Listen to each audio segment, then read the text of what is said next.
자, 이번 시간은 여러분 교재 118페이지입니다. 제3장 실시계획 수립에 관한 문제죠.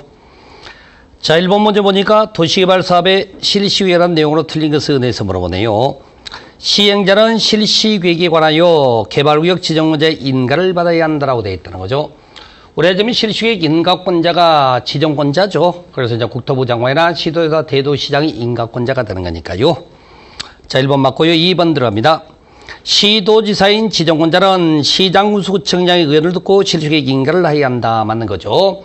아랫사람 의견 듣고 인가 내주게 돼 있죠. 그래서 국토부 장관일 때는 시도지사, 대도시장의 의견을 듣고 시도지사, 대도시장은 시도지사만 해당되는 거죠. 실은 시장군수구청장의 의견을 듣는다 이렇게 하는 거죠. 자, 3번입니다. 실시계획에는 지구단위 계획이 포함돼야 하며 개발계획에 맞게 작성해야 된다라는 거죠. 여보세요. 실시계획 지구단위 계획이 들어가는 거지. 그래서 이제 개발계획에 지구단위 들어갈 수가 없었던 거고, 실시계획은 이렇게 개발계획에 맞게 작성해야 한다라고 표현이 나오는 거죠. 그 다음에 네 번째, 실시계획을 고시한 경우에 그 고시된 내용 중에서 국토교획법에 의한 도시관리계획으로 결정해야 될 사항은 관리계획이 결정 고시된 것으로 본다라고 하는 거죠. 그래서 실시계획 인가 고시의 효과가 관리계획에 직접 영향을 미친다 그 얘기 아닙니까? 그래서 실시계획을 고시하게 되면은 관리계획으로 결정해야 될 사항은 관리계획 결정 고시된 것으로 본다. 이렇게 나오는 거죠.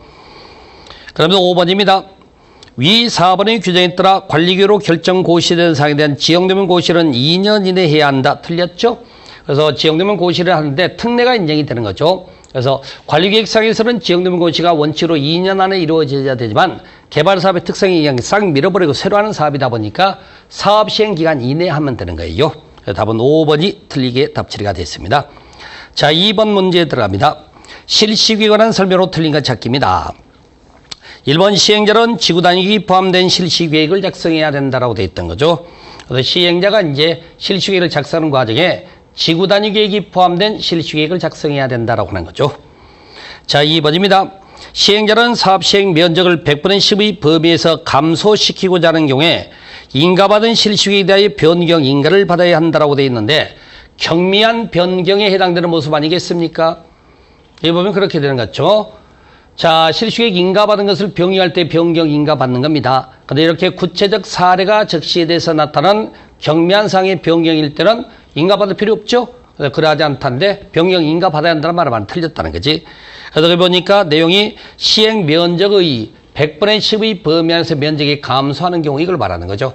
바로 이것은 이제 경미한 상해에 해당되는 것을 판단해서 변경 인가 받아야 한다는 말은 틀린 표현이다라고 말씀드리는 거죠. 자, 3번 문제 들어갑니다. 지정권자는 실시계획을 작성 인가하는 경우에 시도지사가 지정권자이면 시장군수구청장의 의견을 들어야 한다. 좀 전에 봤던 내용이죠. 여기 보니까 여기 해당되는 거. 그 다음에 4번입니다. 실시계획에는 사업 시행에 필요한 설계, 도서, 자금계획, 시행령 음악이 대토론용으로 정하는 사항과 서류를 명시하거나 첨부해야 된다. 보통 이제 서류라고 우리가 말을 하게 되는데 서류에 관계되는 건 당연히 맞는 지문이죠. 그래서 여러 가지 인가 신청서에 대통령 국토부령으로 정하는 서류를 첨부하여 내용을 정한다 이렇게 돼 있다는 거죠. 서류에 관계되는 내용입니다. 맞는 지문이죠. 그 다음에 5번입니다. 실시계획을 고시한 경우에 고시된 내용 중에서 국토계획법에 따라 관리계획으로 결정해야 될 사항은 같은 법에 따른 관리계획이 결정 고시된 것으로 본다. 맞는 거죠. 그래서 실시계획 고시의 효과가 관리계획에 직접 영향을 미친다라고 표현됐던 거니까. 그래서 2번이 틀렸습니다. 2번에 변경 인가가 아니라 그러하지 않다가 됐어야 되겠죠. 자, 그런 내용으로 구성됐던 건데요. 그런 내용으로 표현 보실까요? 그렇게. 근데 거기 그 해설이 좀 잘못된 것 같은데 제가 보기에는 거기 해설 보면 신고하면 된다가 아니라 그러하지 않다, 그러하지 않다, 그러하지 않다니까 거기 별로 중요하진 않습니다만 일단은 그래도 틀린 건 틀린 거. 자, 해설이 잘못 나갔어요. 그러하지 않도록 고치시고. 자, 그다음에 3번 들어가겠습니다. 자, 개발사업의 실시계획에 관한 다음 설명으로 틀린 것에 의해서 나오네요. 개발사업에 관한 실시계획은 지구단위계획이 포함되어야 한다. 옳은 얘기고. 2번입니다. 시도지사가 실시계획을 작성하는 게 국토부 장관의 의견을 미리 들어야 한다라고 해서 이제 틀린 내용이 되는 거죠. 틀린 내용이 되는데 여러분들 그 의견 청취란 단어 아십니까? 의견 청취란 표현 자체는 상급청이 하급청에 대해서 쓰는 말이에요. 우스갯소리로 지금 2번 같은 경우는 우리가 경우 없는 짓이라고 그래요. 이것을. 이런 건 틀렸습니다. 그래서 시도지사 할 때는 시장군수구청장이 든다 그래야죠. 2번 틀렸고. 자, 3번 실수익 인가 신청서에는 축척 25,000분의 1 내지 5만분의 1 위치도가 첨부되어야 한다고 되는데, 뭐 내용을 보니까 그 내용 맞네요. 맞는데 이런 건 서류라고 그래요. 서류에 관계되는 지문들은 거의 맞는 지문입니다. 4번 들어갑니다. 관련 인허가 등의 의제를 받으려는 자는 실수익 인가를 신청하는 때 해당 법률로 정하는 관계 서류를 함께 제출해야 된다고 되어 있습니다. 이것도 마찬가지예요. 서류. 그래서 이렇게 서류 제출한다 이렇게 되어 있다는 거지. 같이 서류를 제출하게 되어 있답니다. 자, 그래서 거기 내용이 맞는 거고요. 5번입니다. 지정원자가 아닌 시행자가 실수익 인가를 받은 후 사업비 100분의 10의 범위에서 사업비를 증액하는 경우에 인가를 받지 않아도 된다고 하는 건데요. 여기 뭐 경면 변경. 인가 받은 내용 중에서 인가를 받은 다음에 이렇게 100분의 10의 범위에서 증액하는 경우는 증감이니까 이런 경우는 인가를 받지 않아도 된다 이렇게 하는 거지. 그래서 아까 지금 제가 이거 뭐 신고한다 그래야 된다 신경 쓰지 말고 인가 받느냐 안 받느냐를 판단하는 게 문제 자체를 하셨습니까? 그래서 거기에 해당되는 표현을 그렇게 보시면 되죠. 답은 2번으로 답 처리가 된대요. 자, 4번 문제 들어가겠습니다. 도시개발 사업의 시행 방식과 관련된 설명을 옳은 것에 의해서 나오네요. 사업 방식에 관한 지문이 나왔는데요. 자, 1번 개발구역의 전부 일부를 환지 방식으로 시행하는 경우에 토지 소유자 또는 조합을 시행자로 지정하여야 한다 해서 1번 틀렸습니다. 뭐가 틀렸을까요? 전부입니다. 일부가 나오면 안 되죠? 왜 안 될까요? 자, 일부가 되면은 나머지는 수용이 되잖아. 그렇죠? 아니, 사업구역 안에서 전부가 환지면 전부 환지지만은 일부가 환지면 일부는 수용이란 말이야. 그러면은 수용이 되는데 조합이 왜 나옵니까? 수용은 조합이 절대 못 나오는데. 그래서 모순관계가 나오는 거예요.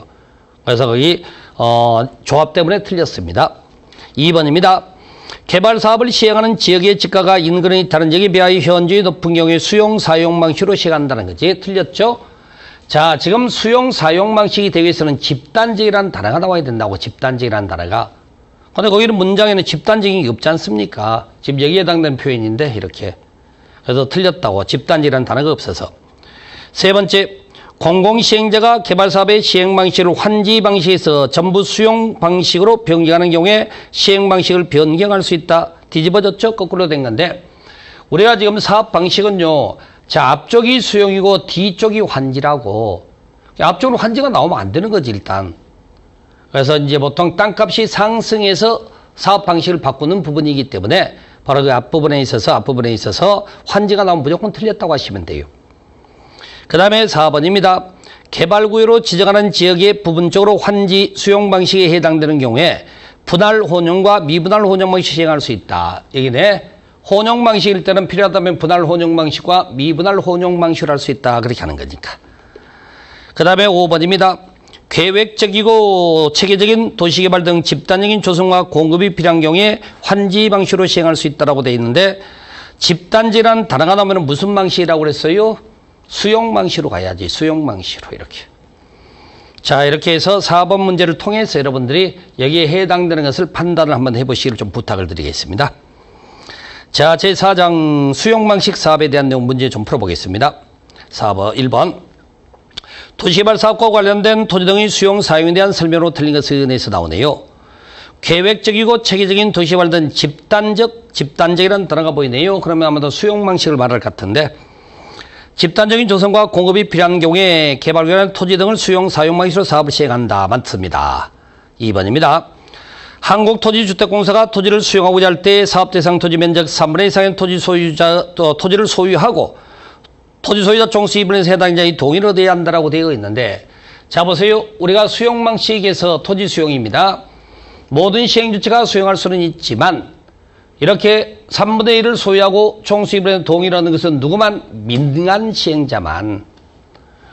한국토지주택공사는 공공이잖아요. 2번 틀렸습니다. 3번입니다. 시행자는 토지 소유자가 원하면 토지 등의 매수 대금의 일부를 지급하기 위하여 사업 시행으로 조성 토지 건축물을 상하는 토지 상환채권을 발행할 수 있다. 원래 토지 수용 과정에 현금을 주고 수용하는 게 원칙이지만 쭉 올라와서 자, 매수 대금의 일부 지급을 위하여 원할 때 토지 상환 채권을 발행할 수 있다라고 하는 거지. 그래서 돈이 부족할 때 하는 겁니다. 3번은 맞고요. 4번 들어갑니다. 토지보상법이죠. 공익사업을 한 토지 등 취득 및 보수에 관한 법률. 토지보상법을 준용함에 있어서 개발구역 지정 고시가 있거나 수용 또는 사용되는 토지의 세부 목록을 고시한 때 토지보상법에 사업인정 고시가 있은 것으로 본다라고 되는 거죠. 여기 직접 한번 봐보세요. 여기 개발구역 지정 고시가 있거나 토지 등 세목 고시가 있게 되면은 토지 수용에 따르는 사업인정 고시가 있는 것으로 간주한다. 맞잖아. 딱 정확하게. 그래서 실시계획 인가고시가 나오면 틀리게 되는 겁니다. 그 다음에 이때 재결 신청 기간은 토지보상법에서는 1년밖에 주어지지 않지만 이건 언제까지 한다? 자동 사업시행기간 이내에 이렇게 사업시행기간 이내에 한다는 거죠. 그래서 2번이 틀리고 나머지가 맞는 지문입니다. 그렇게 보시면 되고요. 자, 2번 문제입니다. 토지 상환 채권에 관한 설명을 옳은 것에 대해서 나오네요. 자, 토지 상환 채권은 그 발행자의 필요에 의해서 발행한다? 그러면 안 되죠. 토지 상환 채권 발행이라는 것은 매수 대금의 부족분이 있었을 때, 그 다음에 토지 소유자가 원할 때 발행하는 거예요. 시행자가 필요에 따라서 발행하는 게 아니라, 발행자 필요에 따라 발행하는 게 아니라. 그래서 1번 틀렸고요. 2번입니다. 토지 상환 채권의 발행의 규모는 상환 채권으로 상환할 토지 건축물이 다개 개발사업으로 조성된 분양토지 분양건축의 3분의 1을 초과하지 아니한다. 3분의 1이 아니라 2분의 1. 2분의 1을 초과하면 안 됩니다. 세 번째, 토지주택공사가 토지 상환 채권을 발행하는 경우에 지급보증 받아야 한다. 틀렸죠? 우리가 토지 상환 채권은 모든 시행주체가 발행은 할 수 있지만 민간 시행주체가 발행할 때는 지급보증을 받는 거예요. 토지주택공사는 공공시행주체입니다.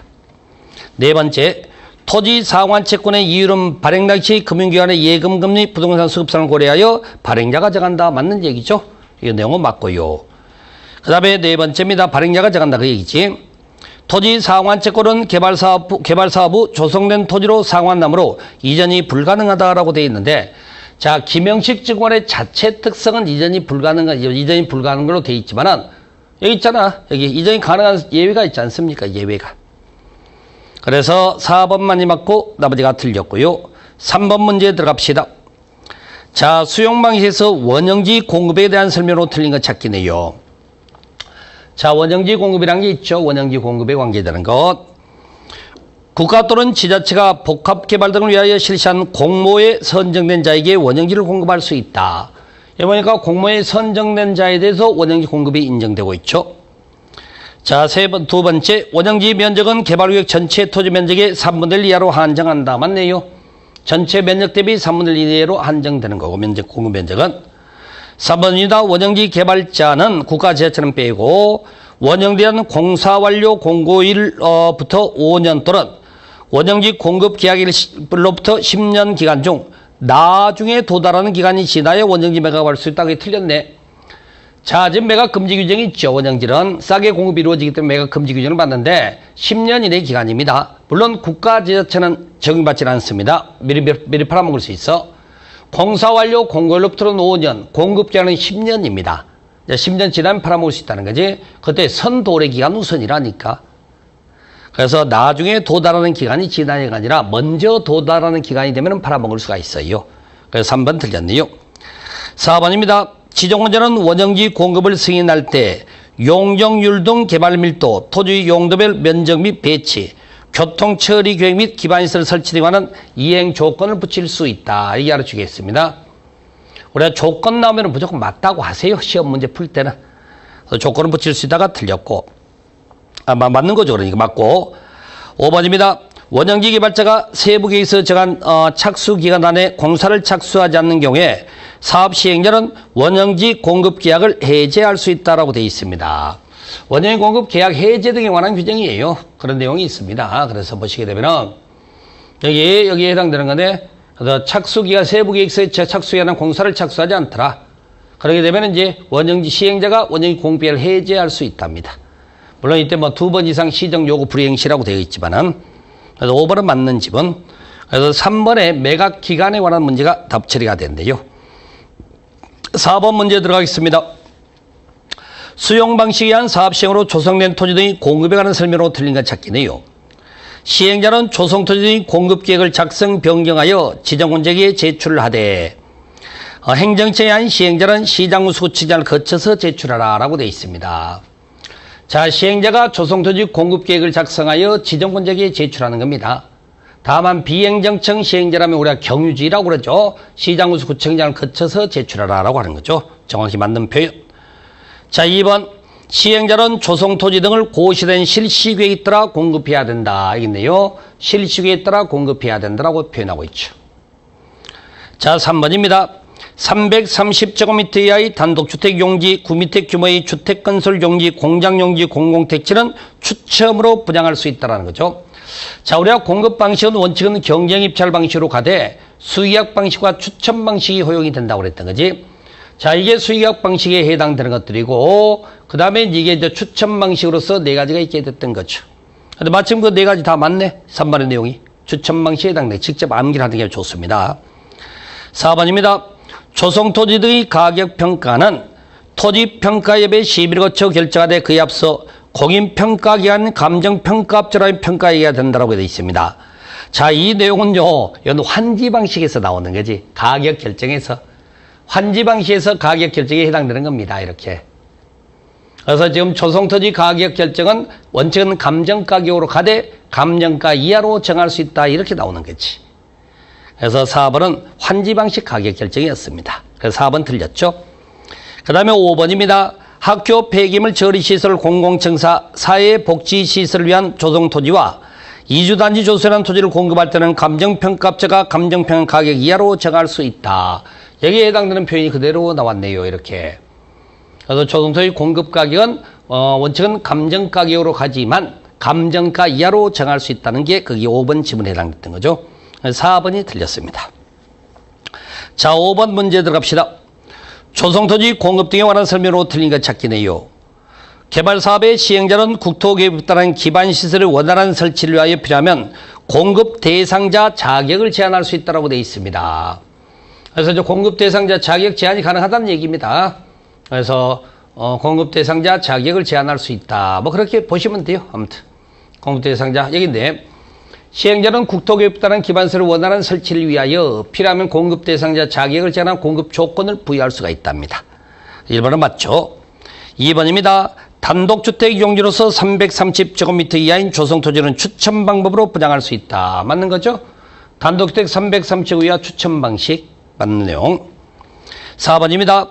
일반에게 분양할 수 없는 공공용지를 지자체에게 공급하는 경우에 수의학 방법에 의할 수 있다. 맞는 거죠? 왜 맞아? 여기 보니까 단독주택, 구미택 규모 이하 공장용지, 공공택지인데 일반에게 분양할 수 없는 공공용지는 여기 없잖아. 그러면 당연히 뭘로 간다? 여기는 추첨 방식으로 하는 거예요. 추첨 방식으로. 반대로 답을 찾으란 말이에요. 반대로. 물론 여기 분명히 있어. 여기 1번에 있다고. 추첨 수의학 방식이가. 이걸 모른다 하더라도 반대로 답을 찾으라는 거죠. 추첨 방식이 아니기 때문에 수의학 방식으로 간다 그러면 되는 거니까. 자, 그 다음에 4번입니다. 수의학 방법으로 조성토지를 공급하기로 하였으나 공급 신청 기한이 공급계획에서 계획된 면적을 초과하는 경우에 경쟁 입찰 방식이 간다라고 되어 있습니다. 여기 보시게 되면은 여기 봅시다. 수의학 방법으로 조성토지를 공급하는 경우에 공급 신청량이 공급계획에서 계획된 면적을 초과를 했다는 거야. 그때는 경쟁 입찰이 아니라 그 사람들을 대상으로 추첨을 해야지. 그 사람을 대상으로 추첨을 하게 됩니다. 자, 그렇게 구성되어 있죠. 그래서 4번 틀렸고요. 5번입니다. 폐기물 처리시설 설치를 위해 공급하는 조성토지 가격은 감정평가업체가 감정평가한 가격 이하로 정할 수 있다. 가격 이하로 정할 수 있는 걸 말하는 거죠. 그래서 원칙은 감정가격으로 가지만 폐기물 처리시설 등에 대해서는 감정가 이하로 정할 수 있다. 이렇게 구성이 그렇게 되네요. 그래서 거기 4번이 틀렸습니다. 4번이 틀렸고요. 자, 6번 문제 들어갑니다. 원형지 공급 개발에 관한 설명으로 틀린 것 찾기네요. 원형지는 개발구역 안에서 개발사업으로 조성되지 아니한 상태의 토지를 우리가 원형지라고 부르는 거지. 그 다음에 두 번째, 공급될 수 있는 원형지 면적은 해당 개발구역 전체 토지 면적의 3분의 1 이하로 한정이 됩니다. 원형지 공급 면적이 그렇다는 거지. 3분의 1 이하로 한정되는 거고. 세 번째, 개발자가 원형지 개발자인 지자체는 10년의 범위 안에서 대토령이 정하는 결과 원형지를 매각할 수 없다? 일단은 10년의 범위 안에 매각 제한이 있는 건 맞아. 그런데 누구는 빼고 국가 지자체는 빼야지. 국가 지자체는 빼야죠. 2번 틀렸습니다. 3번 틀렸죠. 4번입니다. 개발구역의 지정권자는 원형지 공급 개발의 승인을 할 때 교통처리 및 기반시설의 설치 등을 이행 조건을 붙일 수가 있다. 조건 붙일 수 있다는 거 아시죠, 여러분들이? 조건 나오면 맞는 거니까. 5번입니다. 원형지를 공장 부지로 사용하는 자는 사용하는 자를 원형지 개발자로 선정하는 경우에 경쟁 입찰로 가는 겁니다. 원칙은 경쟁 입찰을 2번 유찰되면 수익약 방법으로 할 수 있다라고 돼 있네요. 여기에. 자, 보면 원칙은 원형지 개발은 여기 공급 대상자가 정해져 있다. 받을 사람이. 수익약 권하는 건 맞아. 근데 5호에 해당되는 학교와 공장 용지를 많은 사람이 원할 수 있죠. 그때는 이제 경쟁 입찰을 먼저 하고 2번 유찰되면 그때는 이제 부득이 수익약 방식을 탄다. 이렇게 하는 거지. 자, 그래서 거기 내용 3번이 틀리고 나머지가 맞았고요. 자, 7번 문제 들어가겠습니다. 개발법령상 다음 시설 설치를 위하여 조성토지를 공급하는 경우에 시행자가 감정평가업자가 감정가 이하로 해당 토지 가격을 정할 수 없는 것에 대해서 나오네요. 그래서 이제 그 내용을 보시게 되면 이렇게 가격 결정에 관한 내용인데 여기 해당되는 겁니다. 여기 조성토지 가격 결정이지. 여기 보자고요. 여기가 좀 더 상세하니까 여기에 해당되는 거. 그래서 보시게 되면은 거기 학교 용지, 그 다음에 임대주택, 여러분 교재 오른쪽에 보면 임대주택 있죠? 해설이 임대주택이 있어. 이 안에 포함되어 있어. 임대주택. 그 다음에 공공청사 여기 들어가 있고, 그 다음에 행정청이 직접 설치하는 시장입니다. 직접 설치하는 시장이 있고, 그 다음에 5번이 틀렸어. 사회복지시설 설치도 가능합니다. 근데 가로 열고 뭐는 빼고, 유료시설은 빼고. 그래서 유료의 사회복지시설이 틀렸습니다. 그래서 여러분 교재 오른쪽에 있는 오른쪽에 있는 내용 가지고 추가적인 내용으로 정리 좀 해두시면 좋을 것 같아요. 바로 그 내용을 좀 봐두시면 될 것 같고. 자, 그 다음에 이제 원형지 공급 8번 문제 들어가겠습니다. 그래서 여기 이거 주의해서 보셔야 돼요. 어차피 뭐 답은 여기서 나올 수밖에 없는 거니까 문제가 바로 그 내용으로 확인을 해 두시면 좋을 것 같고요. 자, 8번 문제 들어갑니다. 원형지 개발 공급에 관한 설명으로 틀린 것 찾기네요. 자, 원형지를 공장 부지로 사용하는 자는 원형지 개발자가 될 수 있다. 맞죠? 여기 보시면 원형지 공급받는 과정에 학교용지나 공장지로 사용할 때 원형지 개발자가 될 수 있고, 원형지는 개발구역 전체 토지 면적의 3분의 1 이내의 면적입니다. 4분의 2 이하로 한정되어 있고요. 그 다음에 세 번째, 원형지 공급 승인 신청서에는 원형지 사용 조건에 관한 관한 서류가 첨부되어야 한다. 자, 원형지 공급 승인 신청을 작성할 때 이 내용만 들어가야 되지 않겠습니까? 당연히 이렇게. 그래서 원형지 사용 조건에 관한 거 여기 4번에 있네. 뭐 좀 보니까 뭐 이런 것들이 포함이 된다라고 하시면 되지. 서류 관계입니다. 서류 관계 제발. 자, 4번입니다. 원형지 공급 가격은 개발계획에 반영된 원형지 감정 가격으로 한다. 원형지 감정 가격만으로 하는 건 아니잖아요. 원형지 감정가에다가 기반시설 등의 공사비를 더한 금액이 돼야 돼. 그래서 그 뒤에가 빠져서 틀렸습니다. 그 다음에 지자체인 원형지 개발자인 경우 원형지 공사활동 5년이 경과되기 전에도 매각할 수 있다. 맞네요. 자, 지금 이제 선도래기간 5년, 10년짜리가 있는데 국가 지자체는 그 전에 팔아먹는다면서. 그러니까 거기는 지자체니까 매각할 수 있다. 이렇게 가는 거죠. 그래서 답은 4번으로 처리가 됐던 부분이고. 자, 9번 문제 들어갑시다. 토지 등의 수용, 사용 방식에 따른 개발사업 시행에 관한 설명으로 오는 것 찾기입니다. 자, 지자체인 시행자인 경우에 토지 상환 채권을 발행할 수 있다라고 발행할 수 없다니까 틀렸죠? 자, 토지 상환 채권의 발행 주체는 누굽니까?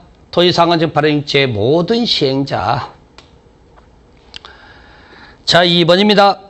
지자체인 시행자가 토지를 수용하려면 사업 대상 토지 면적의 3분의 2 이상의 토지를 소유해야 된다. 틀렸죠? 자, 보시게 되면 민간 시행자, 모든 시행자가 수용하되 민간 시행주체가 소유하고 동의 얻어서 수용을 한다. 그 말입니다. 지자체는 아니지. 1번은 거꾸로 해서 틀렸고 발행할 수 있다가 돼야 되고 2번은 소유해야 된다가 틀렸다는 거지. 지자체는 필요가 없으니까. 세 번째, 시행자는 조성토지를 공급받는 자로부터 해당 대금의 전부를 미리 받을 수 없다. 우리가 선수금 받을 수 있다고 그러죠. 선수금 받는 내용이 나옵니다. 그래서 이렇게 조성토지 등과 원형지를 공급받거나 이용하는 자로부터 미리 선수금을 받을 수가 있죠. 그 다음에 네 번째, 시행자는 학교를 설치하는 조성토지를 공급하는 경우에 해당 토지 가격을 감정평가업자가 감정가 이하로 정할 수 있다는 거죠. 보시게 되면 우리가 이제 조성토지 공급하는 과정에서 그러죠. 조성토지 공급에서 보시면 감정가 이하 학교용지, 감정가 이하로 할 수 있다고 그러잖아요. 이렇게. 그래서 4번은 맞고요. 5번 들어갑니다. 시행자는 지자체에게 개발구역 전체 토지 면적의 2분의 2에서 원형지를 공급하여 개발하게 할 수 있다. 원형지 공급 면적이 얼마예요? 3분의 1 아닌가요? 여기 3분의 1 이하로 한정돼야지, 원형 공급 면적은. 4번만이 맞습니다. 자, 10번 문제 들어갑니다. 조성토지 공급에 관한 설명으로 옳은 것 찾기입니다. 지정원이 아닌 시행자가 조성토지를 공급하려고 할 때 조성토지 공급 계획을 작성하여 지정원자의 승인을 받아야 한다라고 되어 있는데, 여기 표현이 좀 헷갈리게 나왔는데, 여기 보시면 승인을 받는 게 아니야. 조성토지 공급 계획을 작성해서 제출하는 것 뿐입니다. 제출을. 그래서 1번 틀렸고요. 2번입니다. 조성토지 등을 공급하려고 할 때 주택법에 따르는 공공택지 공급은 추천 방법으로 부양할 수 없다. 추천 방식 되지 않습니까? 여기 공공택지 있네. 추천 방식이 된다고 돼 있지. 그 다음에 세 번째, 조성토지 가격평가는 감정평가업체가 평가한 금액을 산술평균한 금액으로, 금액을 평가한 금액을 산술평균한 금액으로 한다라고 돼 있던 거죠. 자, 이게 이제 문제가 됐던 겁니다. 여러분 해설 바로 보세요. 해설 보면은 3번 해설에 조성토지 가격평가는 감정가격으로 한다라고 2012년 3월 26일 때 이게 개정이 됐다고요. 그런데 시험은 지금 이거 26회 작년 시험입니다. 작년에 3번 지문이 나온 거야. 개정되기 전 지문이 나와버렸다고. 그래서 이게 실은 이제 이의 신청이 들어갔는데 통과 최종적으로 기각 결정이 났네요. 그래서 인정을 안 해준다고 지금. 인정을 안 해줘서, 부득이, 3번에 이제 의미 해석을 어떻게 하느냐의 문제였던 것 같은데요. 문제 자체는 구조문을 쓰면 됩니까? 법이 개정이 됐는데, 이게 출제하신 분들의 다소간에 이제 실수가 분명히 있었던 건 맞는데, 해석을 같은 의미로 해석을 했는지는 잘 모르겠습니다만, 아무튼 이의 신청 기각을 당했어요.